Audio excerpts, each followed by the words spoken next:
बड़ी डेवलपमेंट यह है कि जस्टिस काजी फाइज ईसा साहब का तमाम तर सूरत हाल पर मौक़िफ़ सामने आ गया है। काजी फाइज ईसा साहब सुप्रीम कोर्ट के अंदर सुप्रीम कोर्ट के अहाते में जो तरक्याती काम हो रहे हैं उनके जो कंस्ट्रक्शन हो रही है उसका जायज़ा लेने के लिए आए और वहाँ पर हमारे दो दोस्त मौजूद थे, इमरान वसीम साहब और वसीम मलिक साहब। वो उस वीडियो में दोनों दिखाई दे रहे हैं और एक सवाल कयूम सिद्दीकी साहब ने भी किया। हुआ ये कि जब काजी फाइज साहब वहाँ पर आए और ये दोस्त हमारे वहाँ पर गए तो पहले ये होता है कि पुलिस नहीं करीब जाने देती काजी फाइज साहब के। आज काजी साहब ने पुलिस को नहीं रोका, ये पास गए, उन्होंने बात की तो काजी साहब ने कहा कि मैं सिर्फ आपके साथ, इन्होंने कहा हम आपसे कैमरे पे बात करना चाहते हैं। उन्होंने कहा सिर्फ मैं आपको जो तरक्याती काम हो रहा है इसके हवाले से बता सकता हूँ, इसके अलावा नहीं। उन्होंने कहा चले ठीक है। कैमरा ऑन हुआ, बातचीत शुरू हुई तो पहला सवाल वसीम मलिक साहब ने किया, फिर काजी साहब ने जवाब देना शुरू किया। काजी साहब खुद बात करना चाह रहे थे, वाज़ेह तौर पर नजर आ रहा है, लेकिन काजी साहब बहुत डिस्टर्ब नजर आ रहे हैं, उनकी बॉडी लैंग्वेज बहुत डिस्टर्ब नजर आ रही है, वो बहुत अपसेट नजर आ रहे हैं, वो बहुत परेशान नजर आ रहे हैं, क्योंकि पाकिस्तान के अंदर 8 फरवरी के इलेक्शन के हवाले से तारीख सुप्रीम कोर्ट ने दिलवाई थी। काजी साहब ने कहा था ये पत्थर पे लकीर है, क्योंकि उस वक्त ये इल्ज़ाम ये लगता है कि उस वक्त नज़र आ रहा था कि इन इलेक्शन में नवाज शरीफ बेनिफिशियरी होगा और नवाज शरीफ जीत जाएगा, ये इल्ज़ाम लगता है। दूसरा इल्ज़ाम ये लगता है कि नून लीग तो पहले ही वाज़ेह थी कि हमने उमर बंदयाल साहब के होते हुए इलेक्शन नहीं करवाना, उनके बाद करवाने, और अंडरस्टूड था कि उमर बंदयाल साहब के जाने के बाद काजी फाइज ईसा चीफ जस्टिस पाकिस्तान होंगे। अब मैं आपको सुनाता हूँ कि काजी साहब ने लियाकत चट्टा साहब के इल्ज़ामात पर क्या कहा है, ये बहुत इंपॉर्टेंट है। और अगर आप ये वीडियो देखना चाहते हैं तो ये वीडियो इमरान वसीम साहब ने अपने YouTube चैनल पे अपलोड की है। काजी साहब की बॉडी लैंग्वेज देखने वाली है, बहुत काजी साहब परेशान नजर आते हैं, बहुत बॉडी लैंग्वेज उनकी डिस्टर्ब है, वो गरज बरस, वो जोश जज्बा जुनून सख्ती वो नहीं थी उनकी बॉडी लैंग्वेज में, और वो बहुत इस वक्त परेशान नजर आते हैं। और ये भी बता दूं कि इस वक्त जब मैं वीडियो रिकॉर्ड कर रहा हूँ अभी तक सुप्रीम कोर्ट से बड़ी खबर नहीं आई, मीटिंग जारी है, डिस्कशन जारी है। जरा सुनिए कि काजी साहब से सवाल वसीम मलिक ने क्या किया। वसीम मलिक ज़बरदस्त रिपोर्टर हैं, मुल्तान से इनका ताल्लुक है और ये पब्लिक न्यूज़ में रिपोर्टर है। इनको अगर आप ट्विटर पे देखें तो ट्विटर पे ये बहुत लंबे लंबे थ्रेड्स लिखते हैं, बहुत डिटेल्ड चीज़ें लिखते हैं, बड़ी ज़बरदस्त। और इनको काजी फाइज साहब की तौहीन करने के इल्ज़ाम में नोटिस भी हुआ है FIA की जानिब से। ज़रा सुनिए कि उन्होंने सवाल क्या किया और काजी साहब ने जवाब क्या दिया। इलेक्शन नहीं चाह रहा था तो दूसरी बात है, इलेक्शन तो करवाए ना, वो तो हमने हुक्म नहीं दिया था। मैं वाज़ेह करता हूँ, आप लोग बार बार ये कहते हैं हमारे हुक्म से। हमने दोनों जो थे आईनी ओहदेदार सदर पाकिस्तान है और दूसरे इलेक्शन कमीशन ऑफ पाकिस्तान, वो भी एक आईनी बॉडी है, तो उनमें आपस में बहस चल रही थी कि तारीख कौन देगा। तो हमने ये कहा कि आप जाके फ़ौरन बैठिए और इसका तस्फिया कीजिए और तय्युन कीजिए तारीख क्या होगी, हमें आगे बता दीजिए। ये हमने किया कि 12 दिन में वो केस निपटा दिया कि इलेक्शन हो पाए, कि ये भाई पारी वो दें मैं दूँ। अब इसी बहस में हमारे मुल्क को तो इलेक्शन चाहिए थे, तो वो वहाँ तक तो था। तो किस किस्म का एलिगेशन सर? वो ये कह रहे हैं कि हमने तो सिर्फ उनको कहा था कि आप मिल बैठें और तारीख दें। उनके अंदर एक इख्लाफ था, मुल्क को इलेक्शन की ज़रूरत थी, मुल्क को इलेक्शन की काज़ब ज़रूरत नहीं थी, मुल्क को साफ शफाफ इलेक्शन की ज़रूरत थी।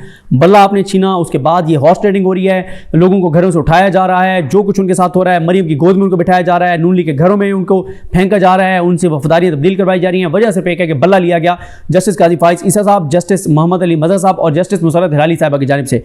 आगे सुनिए काजी साहब क्या करें। दोनों जो कॉन्स्टिट्यूशनल अहदेदार थे, यानी आप और चीफ इलेक्शन कमिश्नर, उन पे आज कमिश्नर रावलपिंडी मुस्ताफ़ी भी हुए हैं और उन्होंने कहा है जी कि रावलपिंडी डिवीज़न की जो सीटें हैं वो रिग्ड हुई हैं और उसमें आपका नाम और चीफ इलेक्शन कमिश्नर का नाम है। मेरा क्या ताल्लुक है इलेक्शन से? ये उन्होंने नहीं बताया, बस सिर्फ आपका नाम कि ये दोनों जो अहदेदार हैं ये मुलविस हैं। वाकई कौन साहब हैं? ये लियाकत चट्टा साहब हैं, कमिश्नर रावलपिंडी, और अभी उन्होंने इस्तीफ़ा भी दिया। अगर उनके पास कोई सबूत है, पहली बात तो चीफ जस्टिस ना सुप्रीम कोर्ट का इलेक्शन से कोई ताल्लुक होता है। आइन में मेरे ख्याल में आठवां आइन का जो हिस्सा है वो चीफ इलेक्शन कमिश्नर और इलेक्शन कमीशन के मुताबिक है। इलेक्शन करवाना उनकी जिम्मेदारी है, इलेक्शन कमीशन ऑफ पाकिस्तान। हमारे पास तो कभी कभी इलेक्शन पिटिशंस आती हैं, उनका हम फैसला करते रहते हैं। कभी कि मुझे अभी भी बहुत सारी की कि जी मुझे डिस्क्वालीफाई कर दिया, ये उसका मुखालिफ आता है कि इसको लड़ने ना दिया जाए। ऐसे इलेक्शन के केसेस हमने काफ़ी किए, ना सिर्फ मैंने बल्कि हमारे कोलीग्स ने भी। बेंचेस लगी थी और ये हमने हुक्म दिया था कि जल्द से जल्द जितने इलेक्शन के मैटर्स हैं जल्द से जल्द लगा, और सारे हमने निपटा लिए जहाँ तक मुझे पता है, क्योंकि रोज़ाना इतनी फाइलिंग होती है पता भी नहीं होता। अच्छा सर, एक और आखिरी सवाल है। अब जिस तरह बातचीत चल रही है, मंडे को एक केस भी लगा हुआ है कि इंतखाबात में धांधली के हवाले से, और वो आपकी अदालत में ही लगा हुआ है। तो जैसे आज ये इल्ज़ामात आए हैं तो क्या चीफ कमिश्नर जो अब मुस्ताफ़ी हो चुके हैं उन्हें बुलाकर शवाहिद मांगे जाएंगे?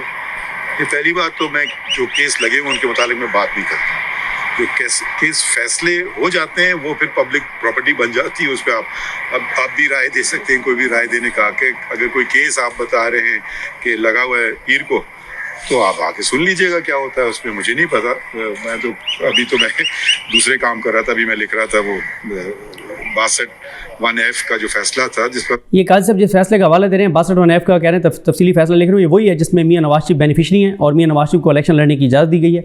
ये वही केस है 62(1)(f) का, जिसमें सुप्रीम कोर्ट ने कहा था तायात नाली होगी, काजी साहब ने कहा नहीं तायात नाली नहीं होगी और तायात नाली ख़त्म की, उससे मियां साहब बेनिफिशरी और मियां नवाज शरीफ इलेक्शन लड़े हैं। शॉर्ट ऑर्डर तो इशू कर दिया था, तो डिटेल रीजंस के लिए आज आया हुआ था, मगर क्योंकि इधर काम हो रहा है इनको ज़रा मैं देख रहा हूँ कि ठीक जल्दी हो जाए। उनकी कोशिश कर रहे थे कि जैसे इन्होंने बताया 23 मार्च एक बहुत ही सिग्निफिकेंट दिन है पाकिस्तान की तारीख में, तो कोशिश यही रहती है कि काम हम करें जल्दी से जल्दी। बात ये है कि चीफ जस्टिस ऑफ पाकिस्तान पे इल्ज़ाम लगाए हैं, तो एज ए चीफ जस्टिस मतलब मजाक करते किस चीज़ की कैसा इल्ज़ाम, मतलब कोई उन्हें क्या रियासती इदारे का जिम्मेदार ऑफिसर कमिश्नर वो चीफ जस्टिस का नाम लेके इल्ज़ाम लगा रहा है रिगिंग के हवाले से। तो आप उनसे पूछ लीजिए ना, सबूत कुछ है तो बता दें। मतलब ये बहुत, अगर ऐसा इल्ज़ाम है, देखिए मेरी ज़ात को आप एक तरफ छोड़ दीजिए, मगर पाकिस्तान में इदारे हैं, इदारों को तबाह ना करें मज़ीद। और अब एक तरह से मैं इदारे का एक सरबराह भी हूँ, चीफ जस्टिस हूँ, तो अगर आप ऐसे इल्ज़ाम लगा दें बेबुनियाद, ना उसमें कुछ ज़रा सी भी सदाकत हो, ना ज़रा सी कोई सच्चाई हो, ना कोई सबूत पेश करें, भैया आप कुछ भी इल्ज़ाम लगा सकते हैं। कल मुझसे कोई चोरी का इल्ज़ाम लगा दें, कोई कत्ल का इल्ज़ाम लगा दें, भैया इल्ज़ाम लगाना आपका हक है, तो मगर साथ साथ वो फ़राइज़ भी दे दीजिए, तो कुछ सबूत भी पेश कर देना। अच्छा बुरा की बात में तयन होगा, कुछ तो सबूत दिखा दे। पहली बात, मेरा इलेक्शन से तो कोई ताल्लुक नहीं है। इलेक्शन जहाँ तक करवाना एक कोशिश हुई थी कि इलेक्शन ना भी हो, उनको दो एक नहीं कई हुई थी, उनको भी हमने रुकवाया। मैं छुट्टी का दिन था, 16 दिसंबर थी जब मैं मुल्क से बाहर जा रहा था, हमारी छोटी सी छुट्टी होती है, तो वो उसी वक्त हमने नोटिस लिया, करवाया, इलेक्शन कमीशन को बुलाया कि भाई ये कैसे हो रहा है। वो भी कोशिश अगर हुई थी किसी की कि इलेक्शन ना हो पाए, उसको भी हमने नाकाम बनाया। तो इल्ज़ाम लगाना तो बहुत आसान है, इल्ज़ाम को साबित करना, साबित तो भी बड़ी बात है, कुछ शवाहिद तो दे दें। अगर ऐसी फिर मुनासिब बातें, अगर कोई ब्यूरोक्रेट ऐसी बात करे तो वो क्या कह रहे हैं कि उन्होंने खुद धांधली की है। उनका जी चीफ जस्टिस और सिकंदर सुल्तान राजा साहब जिम्मेदार हैं इस पे। सर कोई कंटेम्प्ट का नोटिस होगा, एक इदारे को मलाइन करना, इदारे के सरबराह को मलाइन करना? नहीं, पहले मुझे पता नहीं कि मैं फितरी तौर पे मैं कंटेम्प्ट के खिलाफ हूँ, क्योंकि देखिए एक ये ज़ात की बात नहीं, इदारे की बात है। अगर आप इदारों को तबाह करना चाहते हैं पाकिस्तान में, तो पाकिस्तान का आप नुकसान पहुँचा रहे हैं। अगर आप पाकिस्तान के दुश्मन हैं तो वो इदारों को तबाह करेंगे, ज़रूर करेंगे। मगर अगर आपके सबूत है, ये तो बहुत अजीब सा बात कर दी, तो आइए पेश कर दें अपना सबूत। तो मगर ऐसी इल्ज़ाम लगाना तो बड़ा आसान है। और ये भी अगर आप कह रहे हैं कोई जिम्मेदार अफसर जो कि एक कमिश्नर है ऐसी बात कर रहा है, तो मतलब मैं तो उनको शायद जानता भी नहीं होगा। अगर अदालत में कोई पेश हुए हो तो मुझे पता भी नहीं होगा, रोज़ाना कोई ना कोई पेश होता रहता है। तो ये प्रोजेक्ट सर कब तक हो जाएगा मुकम्मल? और इसमें अच्छा क्या ये सवाल है, मैं इनसे ही पूछ रहा था, आपके सामने ही पूछा। मतलब अगर मैं इनसे बस कोशिश कर रहा हूँ। हाँ, इसमें और क्या होगा? नहीं, इसमें देखिए, आप हमारे हम ना बच्चों को आइन पढ़ाया जाता है, ना स्कूलों में आइन पढ़ाया जाता है। तो आइन एक जिंदा चीज़ है, तो हम चाहते हैं कि ये यादगार जब बनेगी तो आइन का मतलब क्या है, सुप्रीम कोर्ट का मतलब क्या है। तो वो अब आइन की किताबें नहीं खोलते, तो हम उसमें इसमें हरूफ लिखे जाएंगे कि जो आइन में जो लोगों के हकूक हैं उनको पता चलेगा। बहुत आइन में हकूक लिखे जाएंगे सुप्रीम कोर्ट में पढ़ने के लिए, मिले ना मिले वो सुप्रीम कोर्ट का मसला नहीं है। सारी चीज़ें हैं, जैसे आपके मुतालिक फ्रीडम ऑफ प्रेस, मीडिया की आज़ादी, राइट टू इन्फॉर्मेशन, मतलब ये लोगों को पता नहीं है। तो एक तरह से एक तफरीह के लिए भी आ सकते हैं, तस्वीर लेने के लिए भी आ सकते हैं, बैठ भी सकते हैं। और मैं देखता हूँ कि वो सड़क पे कोई जगह नहीं है उनके लिए बैठ के तस्वीरें लेने। लोग बाहर के शहरों से भी आते हैं, भाई इस्लामाबाद की सैर करेंगे तो पार्लियामान जाएंगे, सुप्रीम कोर्ट आएंगे, यकीनन बराबर में आपके प्राइम मिनिस्टर हाउस है। तो ये तो आपका इस कौम का असासा है, तो इसको हम पब्लिक को दूर नहीं रखना चाहिए। पब्लिक को इसके साथ आके देखे क्या होता है।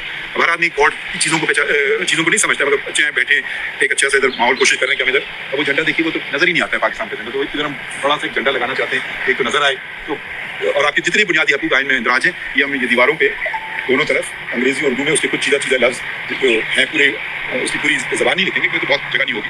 तो ये एक तरह से बैठने की जगह होगी, दरख्त होंगे, फूल होंगे, शायद कोई फुवारा भी बना दें अभी ज़रा आर्किटेक्ट्स के। हम साफी को यहाँ शिफ्ट करने का प्लान है या बस हमारे लिए बैकग्राउंड होगा यहाँ पे? शिफ्ट हम आपको ये हमारी जरूरत ही नहीं कि आपको शिफ्ट कर सके। मेरे ख्याल में आपको ये जगह इतनी पसंद आएगी कि आप खुद ही आगे बैठ जाएंगे, क्योंकि मैं अक्सर देखता हूँ कि आप लोग उधर बैठे होते हैं ऊपर और यूँ पीछे वो कोशिश कर रहे होते हैं उसकी तस्वीर आए सुप्रीम कोर्ट की। तो एक अच्छी बात है सुप्रीम कोर्ट की, मतलब क्योंकि नेचुरली अगर आप पार्लियामान में तो पार्लियामान के पीछे होना चाहिए, प्राइम मिनिस्टर हाउस में तो वो पीछे आना चाहिए। तो पहले आप कभी लटके होते थे, मैं देखता था, आप यकीनन मेरे ख्याल में इस्तेमाल करेंगे और फिर बताइएगा कि बेहतरी आई है आपके लिए या नहीं। ये मेरे ख्याल में ये एक असासा है कौम का, ये किसी जात का नहीं है। सर, जो 100 शिकायतें आई थी उसके ऊपर कुछ प्रोसेस हुआ? क्या चीज़? 100 शिकायत के ऊपर वो जो आपने सेमिनार में कहा था। ये बातें मैं यहाँ नहीं करूँगा।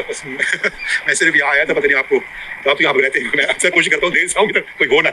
आज भी आप हैं, हफ्ते का दिन है, फिर भी आप लोग हैं। चलिए जी, थैंक यू सर। जी झंडा कहाँ लगेगा? यहाँ झंडा लगेगा? नहीं वो जो दिखाओ भाई किधर है? अगर बोर्ड नजर नहीं आए, ये जनाब मैं नजर ज़रा नहीं आएगा। अक्सर मैं देखता हूँ छोटे बच्चे होते हैं, कोई टैक्सी ना हो जाए तो ये जगह पूरी खुली होगी पब्लिक की, तो वो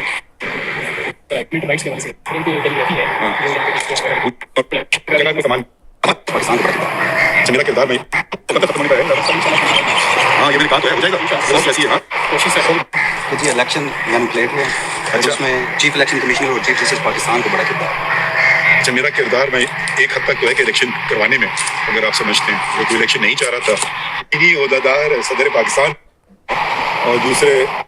ये जनाब है सूरत हाल, आपने सुन लिया काजी फैसल साहब को। काजी फैसल साहब बहुत इस पर परेशान नज़र आ रहे हैं और इस वक्त तक देख लेते हैं कोई और अपडेट आ ना गई हो कि इलेक्शन के हवाले से। लेकिन काजी फैसल साहब जो है वो मीडिया के सामने आ गए हैं और कैमरे पे उन्होंने अपना मौक़िफ़ जो है वो दे दिया है। तो ये बड़ा एक इम्पॉर्टेंट है कि किस तरफ जाता है। और एक मिनट मैं ज़रा देख लूँ कि क्या सुप्रीम कोर्ट से ख़बरें आ रही हैं। और इस पर इस वक्त तक जो है बहरहाल किसी तरह का कोई सुप्रीम कोर्ट से बड़ी खबर नहीं आई। इसका मतलब है कि मुशावरत अभी जारी है। तो जैसे सामने कोई आती है चीज़ आपको मैं आगाह करूँगा और कि क्या होता है, किस तरह होता है। लेकिन ये है कि अभी तक जो है वो सुप्रीम कोर्ट से कोई जो है वो ख़बर नहीं आई। अब ये आ रहा है कि शायद सो मोटो ना हो। बहरहाल देखते हैं जी। चीफ जस्टिस साहब का मौक़िफ़ आपने सुन लिया है और उन्होंने इल्ज़ामात को मुस्तरद कर दिया है। लेकिन ज़ाहिर है इस पर तहकीकात होनी चाहिए और जब इल्ज़ाम चीफ जस्टिस साहब पर लग रहा है तो कोई गैर जानिबदार कमीशन होना चाहिए जो तहकीकात करे, चीफ जस्टिस पाकिस्तान से भी, सबसे, चीफ इलेक्शन कमिश्नर से, सबसे। तो इस तरह से तो नहीं हो सकता कि चीफ जस्टिस साहब के ऊपर इल्ज़ाम लगे और चीफ जस्टिस ही आके और यूट्यूब चैनल्स पर आके और रद्द कर दें। मुझे अपनी दुआ में याद रखें। अलगनीम हम सबका हामी नासरो। अल्लाह हाफ़िज़।